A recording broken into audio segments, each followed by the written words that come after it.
Kebudayaan itu menurut Ki Hajar adalah buah dari keadaban manusia. Mudahnya keadaban itu mungkin hari ini kita terjemahkan jadi namanya peri kemanusiaan. Jadi manusia yang manusia itu adalah manusia yang berbudaya. Belakangan kan banyak muncul kajian-kajian yang membahas gimana cara jadi manusia yang sejati, manusia yang manusia. Bukan manusia yang gayanya kayak Tuhan, bukan manusia yang gayanya kayak setan, bukan manusia yang gayanya kayak binatang, manusia yang manusia. Manusia yang manusia itu ya manusia yang berbudaya, manusia yang berperi kemanusiaan. Istilahnya Ki Hajar, manusia yang berkeadaban. Manusia yang berkeadaban itu manusia yang luhur budinya. Jadi kebudayaan itu buah dari keadaban. Yang dimaksud keadaban itu keluhuran budinya manusia. Ini kalau dari kata-kata kabudayan atau kebudayaan. Kalau diambil dari bahasa Inggris itu ya kata istilahnya kan culture atau kultur. Itu dari bahasa Latin yang artinya mengusahakan hidup untuk maju. Nah, itu kultur, culture. Jadi kultur itu ada konotasi upaya untuk hari ini lebih baik dari kemarin. Nah, itu makna letterleknya kultur. Jadi kalau ada hadis manusia yang utama itu yang hari ini lebih baik dari kemarin, besok lebih baik dari ini, itu berarti manusia yang berbudaya dalam definisi kultur ini. Jadi yang satu keluhuran budi, yang satu perbaikan diri. Itulah budaya. Nah ini kalau diputar-putar nanti orang berbudaya itu orang yang budinya luhur. Kemudian senantiasa jadi lebih baik. Inilah orang yang beradab, orang yang berperi kemanusiaan. Inilah yang saya sebut tadi jadi manusia yang manusia. Kan banyak seperti ilustrasinya Imam Ghazali itu kan banyak manusia yang tidak manusia. Banyak manusia yang saitonia. Saitonia itu manusia yang seneng kalau musuhnya, kalau ada orang susah. Setan itu kan dia bahkan rela mengorbankan dirinya, aku masuk neraka ndak apa-apa, asal musuhku manusia ini juga masuk neraka. Itu kan gayanya setan. Aku rusak ndak apa-apa, asal engkau musuhku juga hancur. Ini gayanya setan. Berarti perilaku setan itu bukan beradab, bukan kemanusiaan. Ada perilaku kebinatangan. Yang oleh Imam Ghazali nanti binatang itu dibagi dua. Ada binatang ternak, ada binatang buas. Sabuiyah binatang buas, bahimiyah binatang ternak. Ini juga belum manusia. Bahimiyah binatang ternak itu hidup yang fokusnya perut, makan, minum, dan sedikit di bawah perut. Urusan seks, keturunan. Kalau hidupmu tujuannya hanya itu saja, mungkin kalau pakai bahasa hari ini fokusmu hanya ekonomi saja, kamu belum manusia. Ini masih orientasi bahimiyah. Nyari seneng-seneng saja, enak sendiri saja, bukan manusia. Ada orientasi sabuiyah. Sabuiyah itu binatang buas. Binatang buas itu orientasi keinginan, cita-cita yang tidak terkendali. Jadi tidak manusia yang manusia. Coraknya masih corak kehewanan. Jadi jangan jadi setan, jangan jadi hewan. Jadilah manusia. Cirinya dua. Budinya luhur dan tambah baik, tambah baik. Nah, jadi ini dasar penjelasannya Ki Hajar tentang apa itu kebudayaan. Yang satu dari kata-kata kabudayan, yang konotasinya adalah keluhuran budi. Yang kedua dari kultur, culture, kalau bahasa Inggris, yang konotasinya adalah upaya untuk maju atau untuk lebih baik.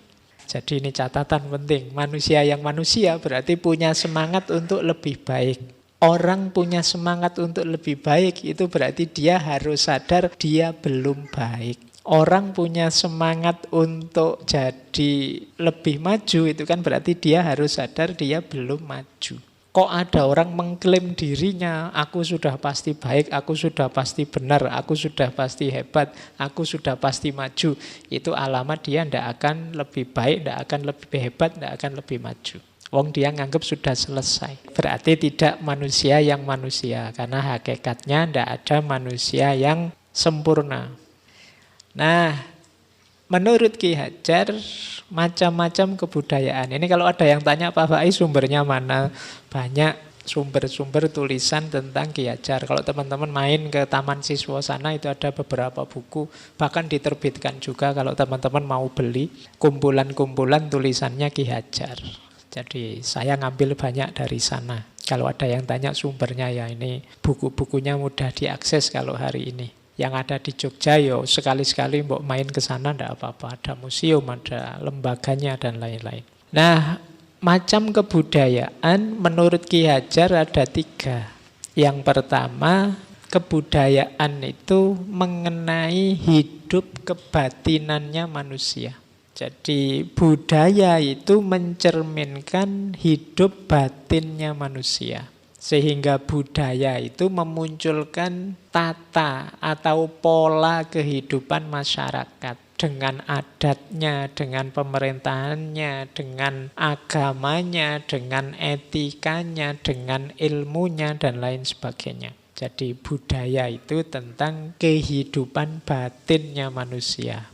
Yang kedua, budaya itu tentang cita atau angan-angan atau keinginan luhurnya manusia. Biasanya manifestasinya antara lain bahasa, kesusastraan, pendidikan. Ini kan berhubungan dengan cita-cita bersama masyarakat dalam satu budaya. Kemudian yang ketiga, budaya itu mengenai kepandaiannya manusia. Tentang bisnis, tentang perniagaan, tentang kerajinan, pelayaran, lalu lintas, dan lain sebagainya. Jadi tentang apa sih budaya itu? Tentang manusia. Berhubungan dengan batinnya, cita-cita atau angan-angannya, dan kepandaiannya. Inilah kebudayaan namanya. Dasarnya kebudayaan menurut Ki Hajar yang pertama itu kodrat. Ini pasti kata-kata yang diserap dari bahasa Arab. Kodrat itu mungkin makna mudahnya adalah sunnatullah. Ya, budaya itu tentu saja berputar dengan pola sunnatullah. Jadi sunnatullah itu pola-pola yang ada dalam hidup ini. Jadi bagaimana manusia mengelola segala kodrat hidup ini. Baik yang berhubungan dengan alam benda, alam manusia, dan lain sebagainya. Maka menurut Ki Hajar kodrat itu 2. Kodrat alam dan kodrat zaman. Kodrat alam itu berhubungan dengan sifat kebudayaan dan bentuk kebudayaan. Kodrat zaman berhubungan dengan isi kebudayaan dan irama kebudayaan. Kodrat alam sifatnya pakem, kalau kodrat zaman sifatnya dinamis. Jadi kebudayaan itu ya ada yang statis, ada yang dinamis. Yang kodrat alam itu ya sifatnya kebudayaan, misalnya sifat-sifat universal peri kemanusiaan. Ada bentuk-bentuk kebudayaan yang menyesuaikan kodrat alam. Indonesia misalnya yang banyak gunungnya, banyak pantainya, banyak lautnya, dan lain sebagainya. Itu nanti budaya hidupnya juga beda. Dengan Timur Tengah misalnya yang lebih banyak padang pasirnya misalnya. Nah, kalau yang kodrat zaman ini yang sifatnya dinamis.